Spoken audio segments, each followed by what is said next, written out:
A nation setting its course in this modern, interconnected world can struggle to cut through the noise.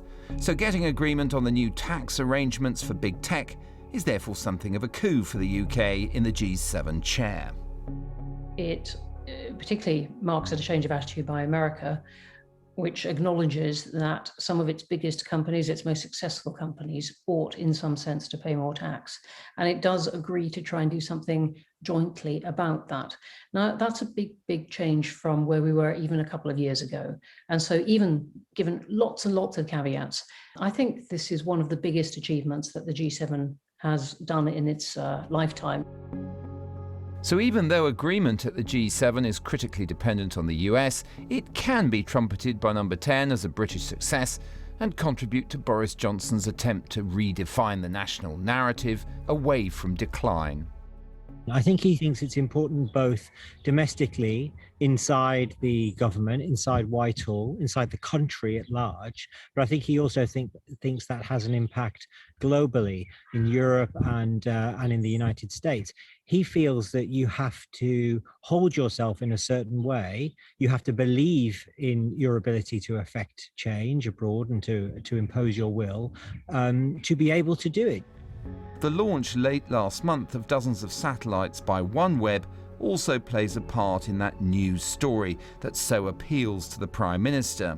The UK has become a big shareholder in the satellite communications firm as part of a strategy to boost the space industry.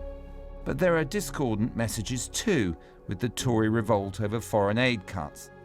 In the week of the British chairmanship of the G7, the government's failure to address this issue will indisputably mean that hundreds of thousands of avoidable deaths will result.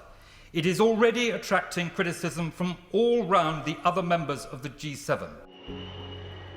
And there are those in the wider foreign policy community who argue that cutting help for the starving sits ill with the national G7 summit platform. Britain's global influence depends not just on declarations, but also on doing things in the world and being a reliable, dependable partner. And for a country like Britain that was a world leader in poverty alleviation, fighting disease and inequality abroad, to slash the aid programme by 40% from one financial year to the next, I think has really worried people about how dependable and reliable we are as a partner in the world. And in the attempt to chart a new course on the global stage, that row over aid hints at the limits of resources and of this country's power. The fact that Boris Johnson has a big majority and has had recent success in local elections and is pushing ahead with his programme, has done well on the vaccines of coronavirus, all that counts for this status among other leaders that is impossible to quantify, but is still a real thing. On the other hand, as we're seeing this week, Boris Johnson wants to nail down these cuts in British foreign aid. That's proving very controversial in his own party. And the Treasury is wondering that even despite this very big majority that Boris Johnson has, whether or not it can get that and then maybe other cuts through after that. It's all very well for the government to push an image of this country as first in vaccination, a place of high tech and big finance. But so much in diplomacy depends on how your foreign interlocutors see you. And for many of them, this is still a country of red buses, the royal family, and indeed tea with milk. A land off Europe but not part of it. Albion still peering out into the world, searching for a role. The deployment to the Far East of the Royal Navy's new aircraft carrier has become another signature policy, fitting well with the PM's desire for grand projects and high tech. But it also serves to remind us of the relationship made all the more important by Brexit.